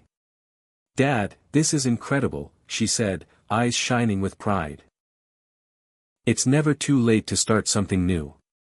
Her words echoed Elon Musk's mantra, "When something is important enough, you do it even if the odds are not in your favor." Motivated by that ethos, Frank set to work creating a simple website showcasing his handcrafted furniture, using online tutorials and guidance from younger friends he'd met through his Tech Tutors program. He learned about e-commerce, digital marketing, and customer engagement, discovering that the learning curve was steep but conquerable. The first orders came slowly, a chair here, a small table there, but each one was a testament to resilience and reinvention. Frank packaged the pieces with care, slipping handwritten notes into each box, sharing the story behind the craftsmanship. Customers responded not just to the product but to the narrative, a man refusing to be defined by age, fear, or regret. Encouraged, Frank expanded his offerings and began experimenting with live-stream workshops, inviting viewers to watch as he created pieces in his garage, sharing tips and stories along the way. The sessions attracted an unexpected audience. A community of seniors, hobbyists, and dreamers who found inspiration in Frank's journey. One night, during a live stream, a viewer asked Frank about the role Elon Musk had played in his transformation. Frank smiled and replied, "Elon's vision taught me that age isn't a limitation, it's an opportunity. If a man launching rockets into space can challenge the impossible, then why can't I build a new path at 65? The response was overwhelming. Messages flooded in, many from people who had felt too old or left behind, now seeing a reflection of hope and courage in Frank's story. This newfound purpose didn't come without struggles. There were days when self-doubt crept in, when the weight of learning new skills and managing a small business felt heavy. Yet Frank learned to embrace those moments as part of the process, a necessary challenge to growth. He found strength in community, leaning on his network for encouragement and advice. Meanwhile, Lisa found her own path rekindled. Inspired by her father, she enrolled in a graphic design course online, dreaming of combining her creativity with technology. The family's home buzzed with energy, the lines between generations blurring in the shared pursuit of dreams. One afternoon, Frank received an unexpected call from a regional news outlet interested in featuring his story. The interview was nerve-wracking but also affirming. As he spoke about the power of Starlink and Elon Musk's example in fueling his transformation, Frank realized how far he'd come, from isolation to influence, from resignation to reinvention. The article sparked further interest, bringing new customers, collaborations, and invitations to speak at community events. Frank became more than a craftsman, he was a symbol of possibility, a living testament that life's chapters could be rewritten. Yet amid the success, Frank remained grounded. He knew that true fulfillment came not just from recognition but from the joy of creating and connecting. One evening, as he sat outside watching the sunset paint the sky with hues of orange and pink, Frank reflected on his journey. The box of forgotten dreams had not vanished, it had transformed, expanding to include new ambitions fueled by technology, community, and resilience. He realized that the key to rekindling dreams was not to erase the past but to build upon it, to embrace change with an open heart and mind. Elon Musk's story had shown him that innovation was as much about mindset as invention, that courage, curiosity, and persistence were the tools that propelled people beyond limits. Frank smiled, feeling the quiet power of purpose filling the space where doubt once lived. Whatever the future held, he was ready to face it, not as a man defined by age or circumstance but as a dreamer, a doer, and a connector. And with Starlink lighting his way, the possibilities stretched as wide as the Montana sky. Frank stared out the window of his modest Montana home, the late afternoon sun casting long shadows across the room. Despite the glow outside, inside him, a storm was brewing, quiet, persistent doubt gnawing at the edges of his newfound confidence. The journey he'd embarked on, fueled by Elon Musk's audacity and Starlink's promise, was far from easy. The excitement of connection and transformation was often shadowed by moments of fear. Was he truly making a difference? Could someone his age really break through the barriers of technology and time? The past weeks had brought success and community, but also challenges that felt overwhelming. There were nights when the loneliness crept in, when the weight of change seemed heavier than the stars that twinkled beyond his window. His body reminded him of its limits, the aching knees after a day spent working, the occasional breathlessness that whispered of aging. His mind wrestled with insecurities seeded by years of societal messages telling him to slow down, to accept fading into the background.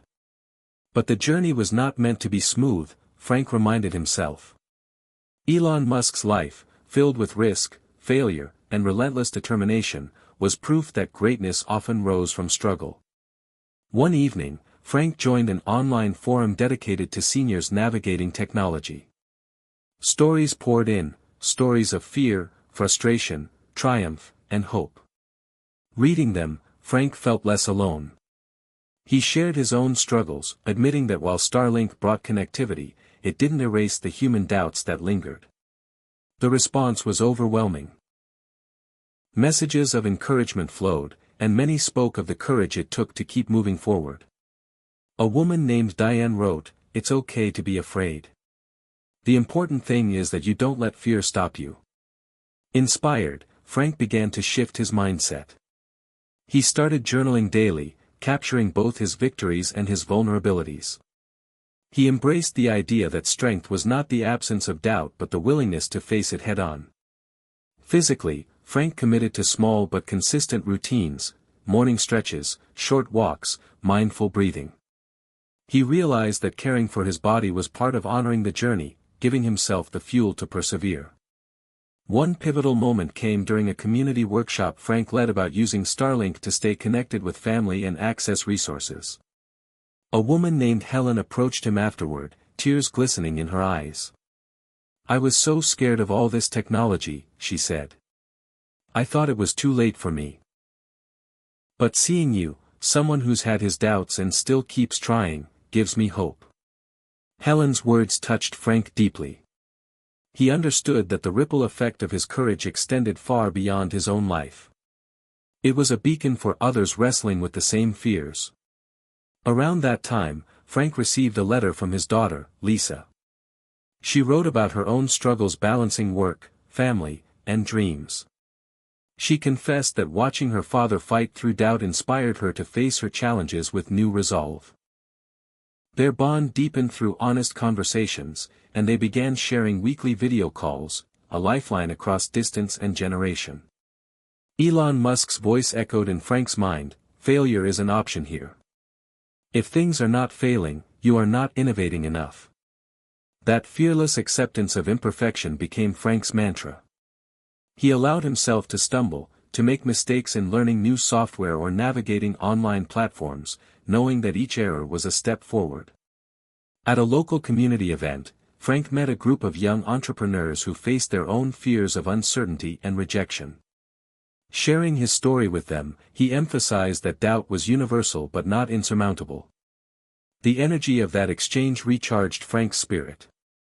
He realized that facing doubt was not a solitary battle but a shared human experience that connected him to people of all ages.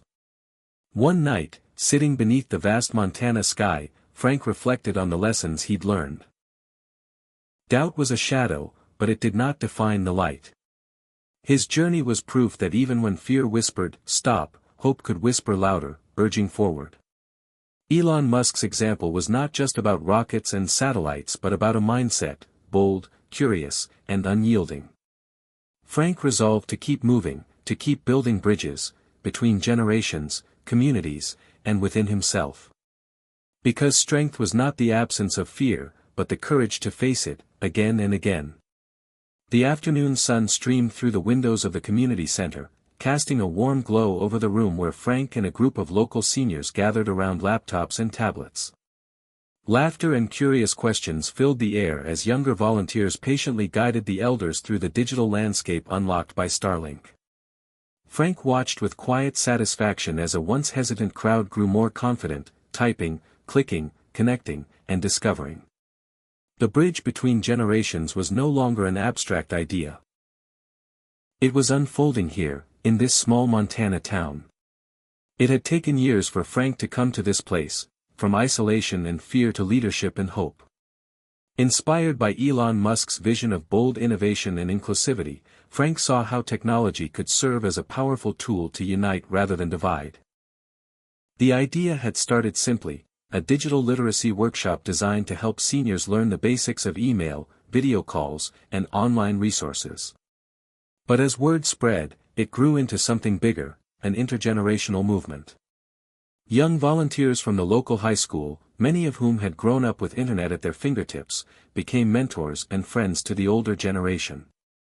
Frank marveled at the energy this created, a dynamic exchange where wisdom and curiosity met.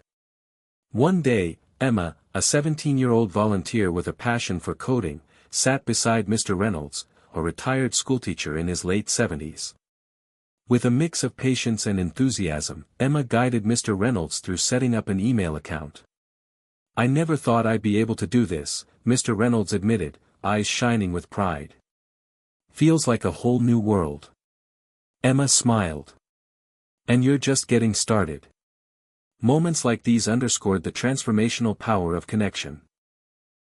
The workshop was not just about technology, it was about breaking down walls built by age and assumption. Frank remembered his own early days of hesitation, the times he'd felt too old to learn. Now he saw how those barriers could be dismantled, brick by brick, through community and courage. Elon Musk's ethos of relentless curiosity and refusal to accept limits became a quiet anthem for the group. "Why not try?" Frank often said, echoing Musk's challenge to confront the impossible. One afternoon, the workshop welcomed a special guest, Lisa, Frank's daughter. She led a session on social media basics, helping seniors stay connected with distant family members. The room buzzed with excitement as participants learned to share photos, messages, and memories across the digital airwaves. Frank watched Lisa with pride, seeing in her the continuation of the legacy he was helping to build. The project wasn't just transforming individual lives, it was weaving a new social fabric. Conversations blossomed about future plans, virtual book clubs, online genealogy groups, remote volunteering opportunities. The community was discovering that technology could enrich their social lives and deepen their sense of belonging. At one point, a young man named Carlos shared his story. Raised by his grandmother after his parents moved away, Carlos often felt caught between two worlds, the fast-paced digital youth culture and the traditions of his elders. Through volunteering in the workshop, he found a way to honor both, bridging gaps with empathy and enthusiasm. Frank saw in Carlos the embodiment of the connection they all sought, between past and future, tradition and innovation. The community center became a beacon of hope, a place where stories were shared, knowledge passed, and new dreams forged. Frank felt a profound sense of purpose in facilitating this space. Yet the journey was not without friction. Some elders resisted the change, wary of technology's pace and complexity. Frank met them with patience and respect, understanding that trust had to be earned. He invited skeptical voices into conversations, ensuring that progress honored concerns and values. One evening, during a town hall meeting, a lively debate unfolded. "Technology can't replace the warmth of a face-to-face visit," an elder said. "But it can complement it," Frank replied gently. "It's about giving us more ways to connect, not fewer." The dialogue was raw but necessary, a reflection of the broader societal tension between tradition and innovation. Through these moments, Frank learned that building bridges required listening as much as leading. Elon Musk's daring leaps were inspiring, but the real change happened when communities found their own rhythm, balancing progress with preservation. Outside the center, the landscape rolled on, fields of gold and green beneath endless blue skies.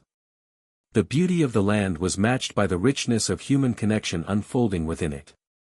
Frank thought about the countless people across America still waiting for this bridge, the seniors isolated by geography or circumstance, the young people searching for purpose and guidance. The promise of Starlink was that no one needed to be left behind. As the workshop wrapped up for the day, Frank looked around at the smiling faces, old and young, connected and hopeful. He realized that this was more than technology, it was a movement of hearts and minds, a reclaiming of agency and voice. Elon Musk's satellites circled overhead, silently enabling this revolution. Frank felt gratitude, not just for the innovation, but for the courage it took to embrace change and build a future where generations walked forward together. The glow of the laptop screen illuminated Claire's face as she hesitated, fingers hovering over the keyboard. For years, silence had stretched between her and her son, David, a chasm carved by distance, misunderstanding, and time. Now, thanks to Starlink's reliable internet connection at her rural Idaho home, Claire held the possibility of reaching across that divide. It was a chance she had dreamed of but feared was lost forever. Claire was 72, with silver-streaked hair pulled into a loose bun and eyes that held decades of quiet longing. After her husband passed 5 years ago, the loneliness deepened. Her children had moved to cities far away, their lives consumed by careers and families. Attempts to call David had often gone unanswered or ended in frustration. Technology felt like both a barrier and a lifeline. But when she heard Elon Musk speak about Starlink's mission to connect everyone, even the most remote corners of the country, something inside her stirred. Could this be the moment to break the silence? She remembered a quote Musk had said in an interview, "The future belongs to those who dare to reach beyond their comfort zones." With trembling resolve, Claire set up her new Starlink system. The dish on her porch caught the evening light, a symbol of hope amidst the sprawling fields. As the connection came online, the screen flickered to life with the possibility of reunion. Claire decided to write a message to David, simple but honest, "I miss you. Can we talk?" Sending it felt like stepping off a cliff. Days passed with no reply, and old fears crept back. Was she being naive? Had too much time passed? Yet, bolstered by Musk's example of relentless perseverance, Claire refused to give up. She remembered Musk's words, "When something is important enough, you do it even if the odds are not in your favor." Encouraged by this, she sent another message, more heartfelt this time, sharing memories, expressing her desire to heal old wounds. Finally, one crisp autumn morning, her phone pinged. David's name appeared. Her heart pounded as she answered. The voice on the other end was hesitant but familiar. "Mom," he said softly, "I've been meaning to call. I'm sorry." Tears welled in Claire's eyes. Years of silence melted into conversation. They spoke of regrets, joys, and hopes. Technology was no longer an obstacle but a bridge. Starlink's high-speed connection allowed them to share video calls, bridging not only miles but emotional gaps. Over weeks, the walls between them softened. They shared stories of their lives, photos of grandchildren, plans for future visits. Claire felt the warmth of connection rekindled, a gift she hadn't dared to hope for. The transformation rippled through her days. She felt seen, heard, and loved once more. The isolation that had shadowed her faded into the background as the new light of relationship took hold. Inspired, Claire began reaching out to other family members, organizing virtual gatherings and sharing her story with neighbors who faced similar loneliness. The community, once fragmented by distance, grew closer through the threads of digital connection. Claire's journey embodied a powerful lesson. It's never too late to heal, to connect, to reclaim love. Elon Musk's vision and courage served as a quiet beacon, reminding her and many others that barriers, whether physical, emotional, or technological, could be broken down with persistence and hope. One afternoon, as Claire sat on her porch watching the sun dip below the horizon, she smiled, feeling the gentle hum of the Starlink dish beside her. It was more than a piece of technology, it was a symbol of new beginnings. The silence had been overcome. Family ties were rewoven. And the future, once uncertain, now shimmered with possibility. In the quiet stillness of her living room, Eleanor sat reflecting on how her life had changed in the past year. At 74, she had never imagined her days would be filled with video calls, online workshops, and virtual friendships. Just months ago, she felt invisible, left behind in a world racing forward without her. The rural town in Appalachia where she lived had long struggled with limited internet access, and the isolation weighed heavily on her spirit. She often thought of herself as a forgotten relic of a bygone era, a sentiment many in her community silently shared. Then Starlink arrived, and with it, the impossible began to take shape. The tiny satellite dish on her porch became a lifeline, a portal to the world beyond the mountains. One evening, Eleanor joined a Zoom meeting for seniors interested in starting a community newsletter. The idea sparked something inside her, a chance to share stories, wisdom, and voices often unheard. Inspired by Elon Musk's boldness to defy norms and embrace change, Eleanor took a leap she never thought possible. She volunteered to become the editor of the newsletter, gathering stories from neighbors about local history, recipes, and reflections on life. The newsletter quickly became a sensation in the community, connecting residents in ways they hadn't experienced before. More importantly, it gave Eleanor a sense of purpose that filled the emptiness she'd long carried. As the months passed, Eleanor's influence grew. She hosted virtual book clubs, coordinated online fundraisers for local causes, and even started a blog where she wrote about aging with grace and courage. Her words resonated far beyond her town, attracting readers from across the country. The transformation was profound, not just in Eleanor's life but in the spirit of her community. People who once felt powerless began to see themselves as contributors, as agents of change. One day, Eleanor received an unexpected invitation to speak at a national conference focused on technology and aging. The invitation was a testament to her newfound role as a leader and advocate. Standing before an audience of hundreds, Eleanor shared her story, how Starlink brought connectivity to her remote town, how Elon Musk's relentless innovation inspired her, and how embracing technology opened doors she thought were closed forever. Her speech was met with standing ovations and tears. Eleanor spoke not just for herself but for every senior who felt forgotten, offering a powerful message: it's never too late to influence, to innovate, to ignite change. After the conference, Eleanor's life took on new dimensions. She collaborated with nonprofits to expand digital literacy programs, mentored other seniors navigating technology, and continued to build bridges across generations. Despite the challenges and learning curves, she embraced each day with a spirit of curiosity and resilience. One afternoon, as she sipped tea on her porch, Eleanor gazed at the stars, feeling connected to the vast universe, and to the network of satellites circling above, silently weaving a web of possibility. Elon Musk's vision had sparked a revolution not just in technology but in the way people like her saw themselves and their futures. Eleanor realized that isolation was not a destiny but a challenge to be overcome with courage and connection. Her new chapter was one of influence and hope, proof that even in later years, lives could be rewritten. The journey from isolation to influence was not easy, but it was worth every step. And with Starlink lighting the way, Eleanor knew the best was yet to come. Hit subscribe and leave a comment with where you're watching from. This story might just spark a new beginning. What's one thing that always pushes you forward, even when things get tough?